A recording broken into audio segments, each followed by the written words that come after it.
Anda berada. Anda kembali bersama kami pada acara Telaga, Tegur Sapa Gembala Keluarga. Saya Gunawan Santoso bersama Ibu Idayanti Raharjo dari Lembaga Bina Keluarga Kristen telah siap menemani Anda dalam sebuah perbincangan dengan Bapak Pendeta Dr. Paul Gunadi. Beliau adalah seorang pakar dalam bidang konseling dan dosen di Seminari Alkitab Asia Tenggara, Malang. Kali ini kami akan melanjutkan perbincangan kami beberapa waktu yang lalu tentang beberapa nasihat praktis tentang mengasuh anak usia 0 sampai 9 tahun. Kami percaya acara ini pasti akan sangat bermanfaat bagi kita sekalian. Dan dari studio kami mengucapkan selamat mengikuti.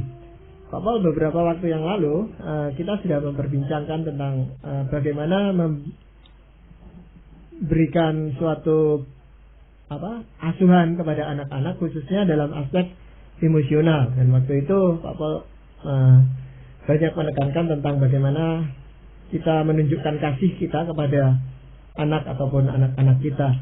Nah, yang sering kali timbul Pak Paul, kadang-kadang anak bisa salah mengerti tentang kasih yang kita berikan sehingga dia menjadi manja Pak Paul. Nah, dan orang tua menjadi kerepotan juga setelah anaknya manja dan mau menang sendiri dan seterusnya. Nah, hal ini bagaimana Pak Paul membatasinya gitu, supaya apa yang kita maksudkan baik, melimpahkan kasih pada anak itu ditanggapi pula dengan setimpal. Saya mengibaratkan kasih dengan gizi. Jadi anak-anak memerlukan gizi untuk pertumbuhannya. Tanpa gizi yang cukup, pertumbuhan anak akan terhambat. Demikian pula dengan cinta kasih Pak Gunawan. Jadi anak-anak itu mutlak ya memerlukan kasih agar dia bisa mengembangkan dirinya dengan sehat. Tapi kita juga tahu bahwa kalau kita memberikan gizi secara berlebihan kepada seorang anak, tubuhnya justru tidak akan sehat. Tanpa olahraga, tanpa ada pengeluaran gizi yang telah diterimanya, dia tidak akan mencapai keseimbangan dalam kesehatannya. Jadi yang Pak Gunawan tadi sudah munculkan adalah hal yang memang sangat tepat, yakni anak bukan saja memerlukan cinta kasih, anak juga memerlukan unsur yang lainnya, yaitu disiplin. Ini adalah kebutuhan emosional anak. Jadi disiplin bukanlah sesuatu yang boleh ada, boleh tidak ada. Seringkali kita memikirkan disiplin seperti itu. Tidak. Disiplin adalah sesuatu yang diperlukan anak, merupakan kebutuhannya. Sama seperti dia membutuhkan cinta kasih. Dan dalam aspek jasmani, sama seperti dia memerlukan gizi yang cukup. Jadi disiplin itu merupakan kebutuhan pokok anak yang harus orang tua berikan. Ya, tapi kan kelihatannya agak bertentangan gitu Pak Paul ya. Antara di satu pihak mengasihi, di lain pihak mendisiplin, dan mengasihi itu sendiri sudah sulit. Nah, secara praktis, karena kita lagi berbicara tentang nasihat-nasihat praktis, itu bagaimana kita menerapkan disiplin kepada anak yang masih di bawah umur 10 tahun ini? Disiplin adalah upaya kita untuk memangkas anak, ibarat pohon, kita memangkasnya agar pohon itu dapat menumbuhkan carang-carangnya dengan indah, dengan baik. Kalau tidak, pohon itu akan nampak liar.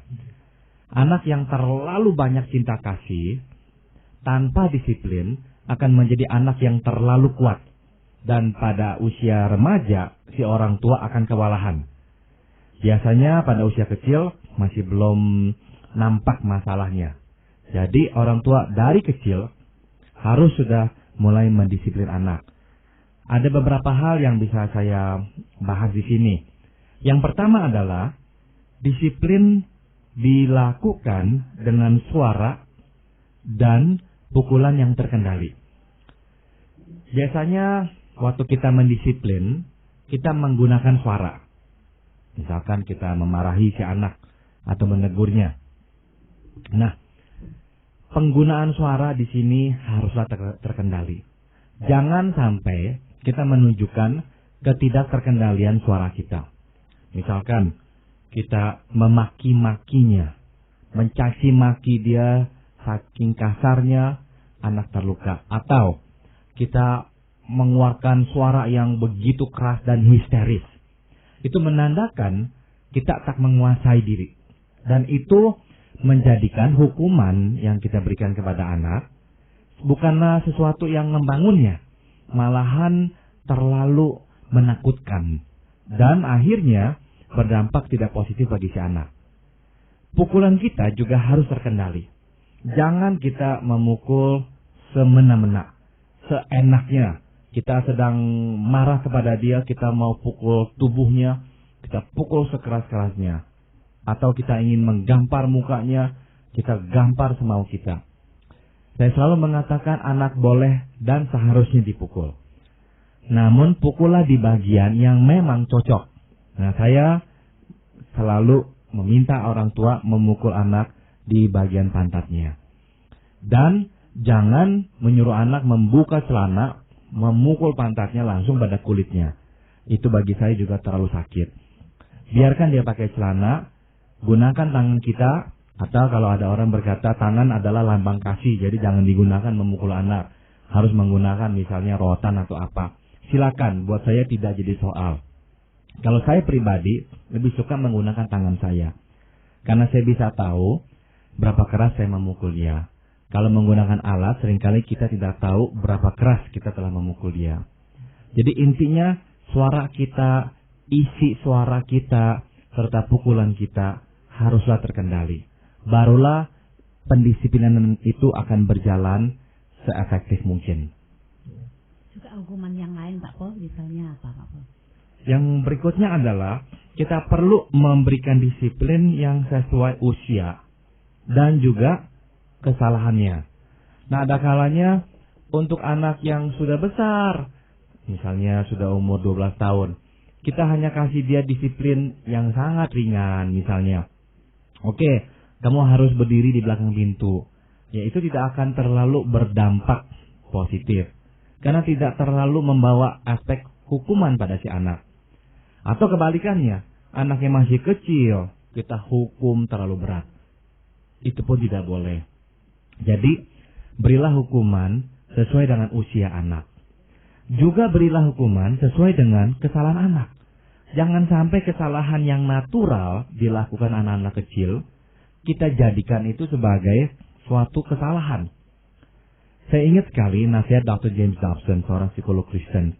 Beliau selalu mengatakan, hukumlah anak untuk kekurang ajarannya, untuk sikap mau melawan kita secara sengaja. Jangan hukum anak untuk kekeliruan atau kesalahan yang lazim dilakukan oleh anak-anak kecil. Misalkan, anak kecil umur 4-5 tahun lagi makan di meja karena tangannya bergerak-gerak, akhirnya menumpahkan gelas atau piring makanannya. Nah, kita tidak usah bereaksi terlalu keras, memarahi dia, kemudian memukul dia. Itu kesalahan yang kita sebut kesalahan, tapi sebetulnya untuk si anak itu memang bagian dari kehidupan anak-anaknya yang tidak bisa diam. Dan koordinasi tubuhnya belum begitu baik, sehingga akhirnya menyentuh gelas atau piringnya. Jadi selalu bedakan, apakah ini tindakan kurang ajar, melawan kita dengan sengaja.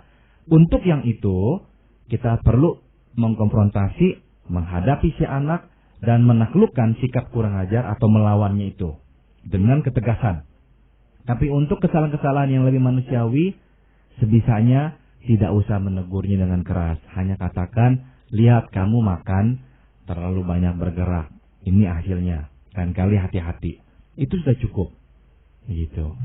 Ya, tadi kalau yang contoh terakhir Pak Paul katakan anak yang menumpahkan air atau kuah di sana, itu kan perbuatan si anak itu Pak Paul ya. Tapi yang tadi Pak Paul katakan anak yang melawan orang tua, itu kan sudah sifat dari anak itu. Nah, di sini kadang-kadang disiplin itu seharusnya diterapkan bagaimana Pak Paul? Sebisanya kita tidak memarahi karakter atau pribadi si anak. Kita tidak mencaci maki siapa si anak itu, tapi menyoroti pada perbuatannya.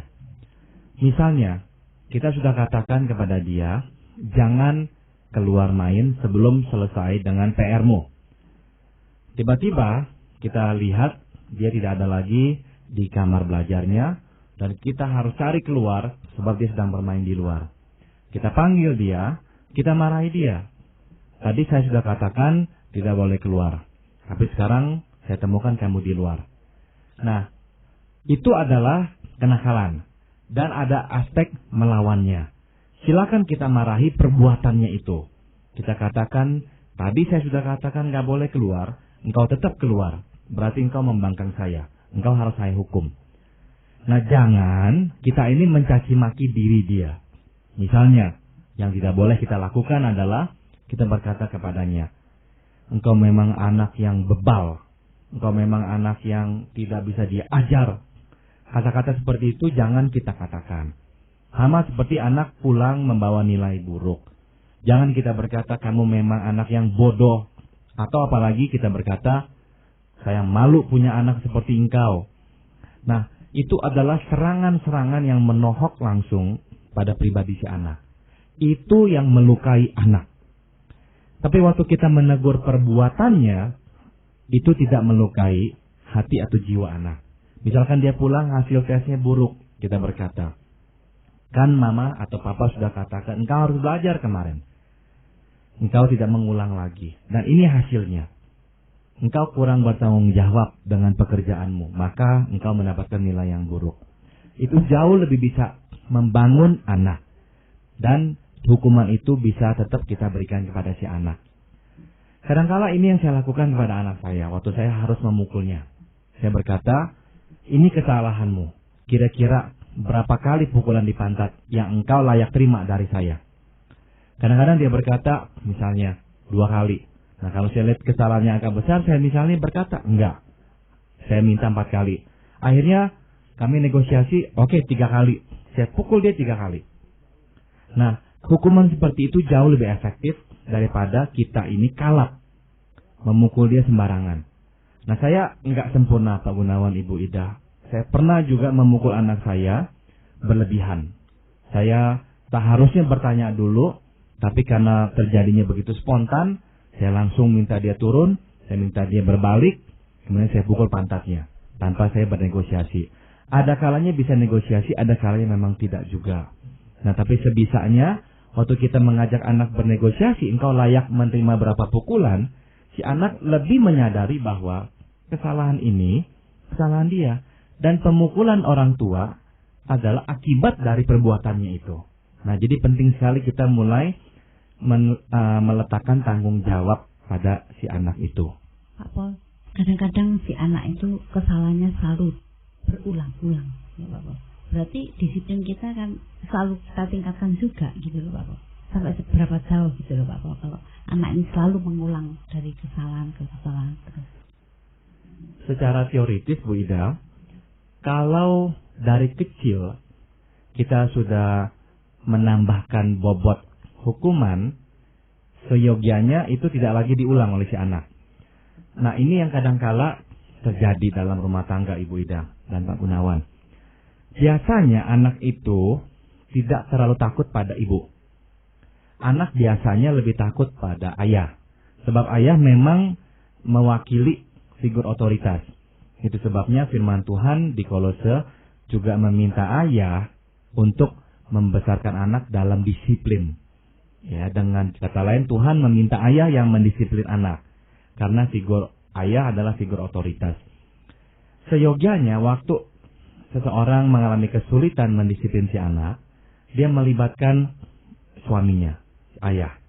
Sehingga ini menjadi dukungan atau bantuan yang mencoba untuk membatasi perilaku si anak yang nakal itu. Nah, seharusnya kalau pada masa kecil dilakukan seperti itu dengan konsisten, seharusnya memang tidak diulang. Kalau sampai diulang berkali-kali, meskipun kita sudah panggil bala bantuan, mungkin kita harus mengubah strategi kita. Mungkin hukuman itu kurang cocok. Atau mungkin kitanya sendiri yang kurang konsisten. Sehingga anak nggak bisa menghormati wibawa kita.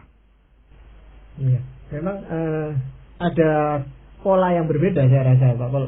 Ibu yang marah dan ayah yang marah gitu. Ibu yang marah banyak mengeluarkan kata-kata keras tadi, tapi lama sekali juga.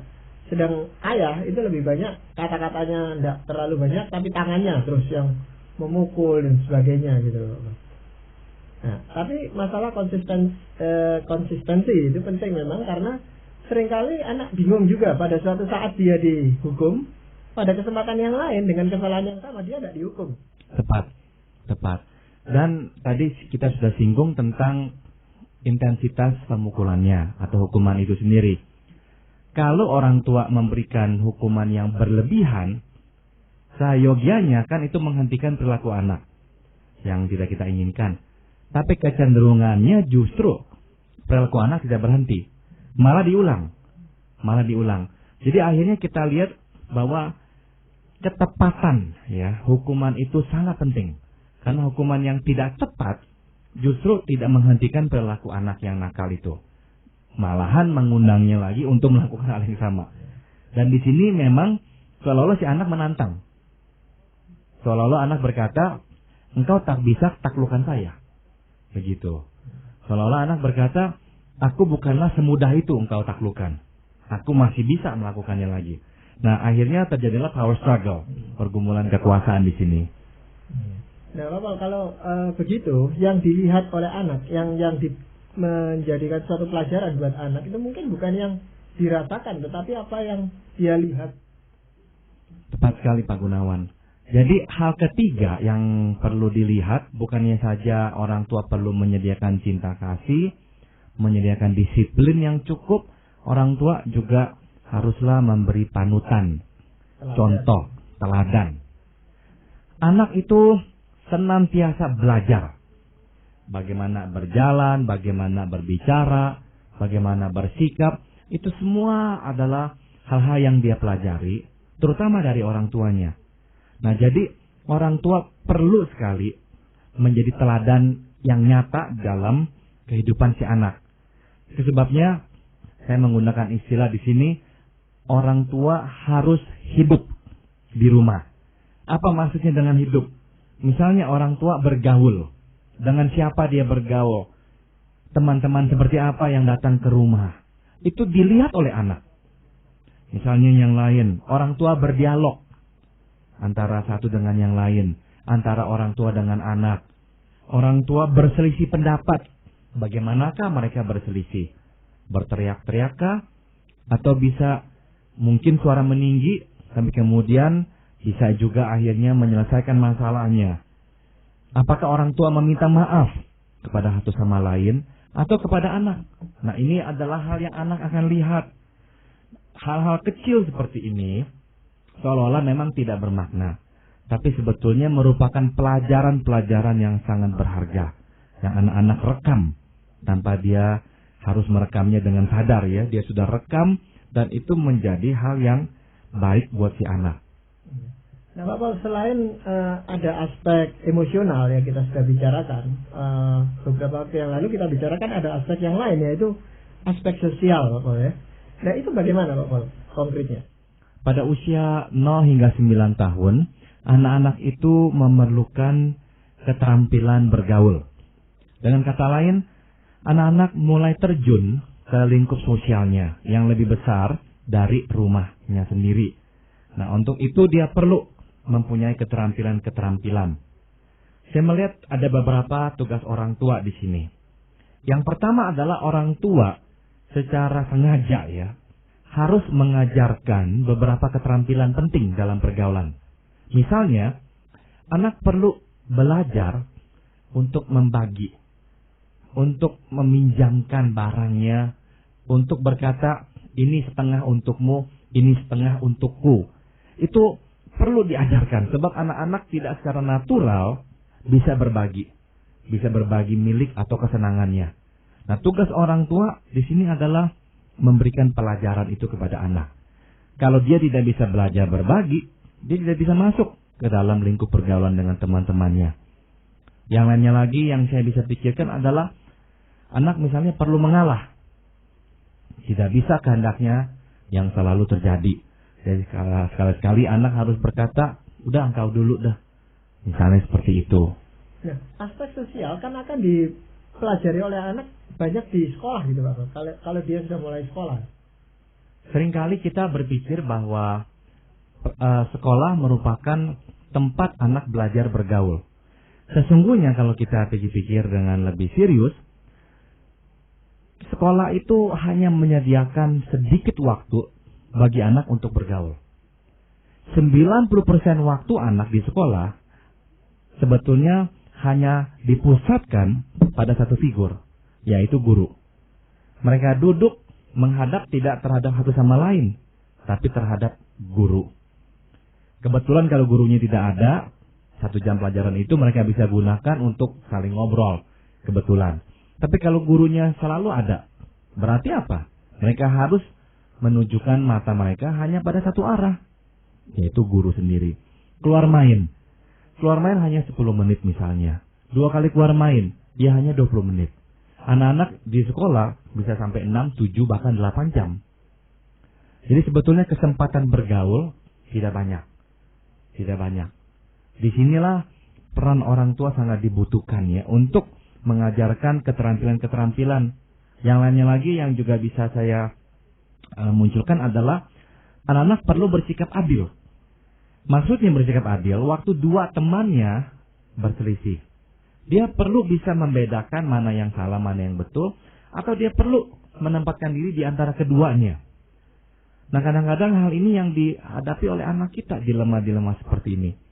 Nah, sekali lagi kalau orang tua dan anak mempunyai hubungan yang akrab, anak kadang-kadang dengan sukarela bercerita, saya menghadapi masalah ini, teman saya begini, ribut dengan yang ini, saya harus bagaimana? Nah, kita di sini masuk ya, memberikan masukan kepada mereka. Iya. Bagaimana dengan ini, Pak Om? Kesempatan anak untuk bisa bersosialisasi kalau dia cuman anak tunggal. Terbatas, Pak Gunawan. Otomatis ya. Jadi sebisanya kalau memang kita dikaruniakan kemampuan mempunyai anak lebih daripada 1, saya kok menganjurkan sebaiknya lebih dari 1 ya. Kalau tidak, memang kita harus proaktif membawa anak ke tempat saudara kita atau ke rumah temannya. Nah, yang lain dari itu adalah meskipun kita punya anak 2 atau 3, saya kira sekarang ini orang tua harus memikirkan dengan terencana mengenai aspek sosialisasi anak. Dengan begitu padatnya pelajaran di sekolah, saya kira anak-anak makin ya mengalami kesulitan menemukan waktu untuk bermain dengan teman-teman. Jadi sebaiknya waktu libur atau waktu hari Sabtu, waktu hari Minggu, kita berikan kesempatan kepada mereka untuk main. Pulang sekolah pun ada baiknya diberikan waktu kepada mereka untuk rileks, untuk main dulu. Jadi waktu bermain itu tidak terhilang. Sebab bermain dan bergaul dengan teman merupakan tulang punggung sosialisasi anak. Nah, sebagai orang tua Kristen, Pak Wal, ya, tentu kita mau mencoba menanamkan aspek rohani. Tetapi ada banyak masalah yang dihadapi orang tua. Saya juga dulu mengalami hal itu. Bagaimana kita menanamkan aspek rohani ini kepada anak-anak kita sedini mungkin? Pada usia 0 hingga 9 tahun, saya kira satu aspek tentang Tuhan yang kita perlu tanamkan pada anak ialah Tuhan sebagai pencipta dan penjaga atau pemelihara hidupnya. Kita perlu mulai mengajarkan kepada anak bahwa Tuhanlah yang menciptakan alam semesta, termasuk isinya. Kita mulailah mengajarkan tentang betapa kompleksnya hidup, ciptaan Tuhan yang ini, ciptaan Tuhan yang itu, dan semuanya itu diciptakan Tuhan. Jadi anak-anak sejak kecil memperoleh kesempatan untuk mengagumi ciptaan Tuhan dan karya Tuhan. Yang kedua, dia juga perlu belajar bahwa Tuhan pemelihara dan penjaga hidupnya. Jadi kita juga bisa mengajak anak-anak untuk misalnya berdoa secara langsung dalam ketakutan, dalam kesusahan, dalam problem, sehingga anak-anak mulai mempunyai konsep bahwa Tuhan berada di dekatnya untuk menolongnya. Waktu dia sakit, kita doakan dia. Lama-lama kita bisa minta dia mendoakan untuk temannya atau saudaranya yang sakit. Sehingga anak-anak itu bukan saja mempunyai pengetahuan tentang Tuhan, dia pun mulai membangun hubungan dengan Tuhan. Nah, saya kira pada usia mendasar, inilah yang bisa kita tanamkan pada anak-anak kita.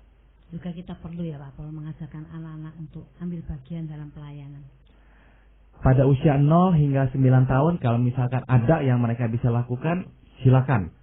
Yang kecil, yang nampaknya sederhana, Ikut paduan suara anak. misalnya ikut paduan suara anak, silakan. Betul.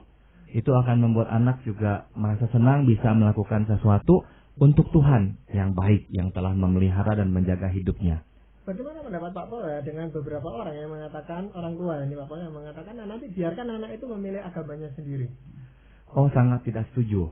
Karena anak-anak itu tidak ada yang hidup tanpa arahan. Dalam hal-hal yang lain orang tua mengarahkan anak, mengkondisikan anak menjadi seperti yang orang tua inginkan. Mengapa dalam soal iman kepercayaan tiba-tiba kita berkata berikan hak asasi itu kepada anak? Tidak. Anak tidak kita akan katakan dia sadar sendiri untuk menjadi anak yang adil, untuk menjadi anak yang bisa mendahulukan teman. Tidak. Kita akan mengajarkan itu pada anak. Kenapa tidak mengajarkan anak tentang Tuhannya? Mungkin ada banyak orang yang khawatir untuk jadi repot Pak Paul, untuk menanamkan aspek emosional maupun sosial maupun rohani. Karena dari pembicaraan ini kita tahu bahwa itu bukan sesuatu hal yang gampang, ya. Tetapi sangat dibutuhkan oleh para orang tua itu bimbingan dari firman Tuhan Pak Paul. Nah, dalam hal ini apa yang mau Pak Paul sampaikan? Saya akan bacakan dari kitab Amsal 27 ayat 5. Lebih baik teguran yang nyata-nyata daripada kasih yang tersembunyi. Saya mau menggabungkan dua kata di sini, teguran dan kasih. Tuhan mau kita memberikan kasih tanpa sembunyi-sembunyi. Limpahkan, nyatakan kasih. Tapi Tuhan juga menekankan bahwa teguran yang nyata itu baik. Dan bahkan kata Tuhan, lebih baik daripada kasih yang kita tidak nyatakan.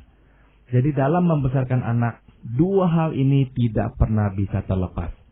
Menegur anak dan mengasihi anak. Tegur dengan nyata, kasihi juga dengan nyata. Itu firman Tuhan bagi kita orang tua. Iya. Di tengah-tengah kesibukan orang tua seperti saat ini, banyak yang mengatakan yang penting itu mutu dari pertemuan dengan anak, walaupun cuma sebentar. Tapi kita tahu seperti James Dobson itu selalu menganjurkan baik mutunya maupun waktunya itu harus cukup. Nah, itu bagaimana? Setuju sekali Pak Gunawan. Mutu hanya muncul di dalam waktu yang tersedia. Tanpa waktu yang tersedia, tidak akan cukup mutu yang akan muncul. Jadi kalau Tuhan mengaruniakan anak atau anak-anak kepada kita, itu memang tanggung jawab yang cukup besar, saya rasa. Betul. Jadi pembicaraan ini sangat penting. Dan demikianlah tadi saudara-saudara pendengar, kami baru saja mengadakan perbincangan dengan Bapak Pendeta Dr. Paul Gunadi dalam acara Telaga Tegur Sapa Gembala Keluarga. Kami telah memperbincangkan beberapa hal tentang nasihat praktis mengasuh anak pada usia 0 sampai 9 tahun. Namun bagi Anda yang berminat untuk mengetahui lebih lanjut acara ini, kami persilahkan Anda menghubungi kami lewat surat. Alamatkan surat Anda ke Lembaga Bina Keluarga Kristen atau LBKK Jalan Cimanuk 58 Malang. Saran-saran, pertanyaan serta tanggapan Anda sangat kami nantikan. Dan akhirnya dari studio kami ucapkan terima kasih atas perhatian Anda. Sampai jumpa pada acara Telaga yang akan datang.